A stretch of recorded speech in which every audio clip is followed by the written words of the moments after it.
అదే చెప్తాను.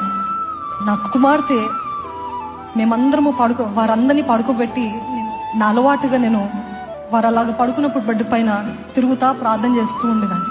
గట్టిగా ప్రార్థన చేస్తూ తిరుగుతూ ఉండేది. నిన్న తను అన్నది, నాకు వాంతికి వచ్చేలాగుంది, నేను పడుకుంటే నేను లేచి కొంతసేపు నడుస్తాను. తనకు అలవాటు. If she feels nauseous she keeps walking around. అట్లా నడుస్తూ ఉంది. నేను ప్రిపేర్ అవుతా ఉన్నాను. నడుస్తూ ఉంది. దాని తర్వాత ఏదో మాట్లాడుతూ ఉంది. What are you talking, whom are you talking, ఎవరితో మాట్లాడుతున్నావు తల్లి అంటే తను అంటుంది, ఐఎమ్ ప్రేయింగ్ మమ్మా అన్నది. నేను ప్రార్థన చేస్తున్నాను. ఎక్కడ చూసింది? తన తల్లి చేయడము చూసింది. What she sees, especially daughters are influenced by the mothers and sons are influenced by their fathers. చూసింది, అట్లాగనే చేసింది.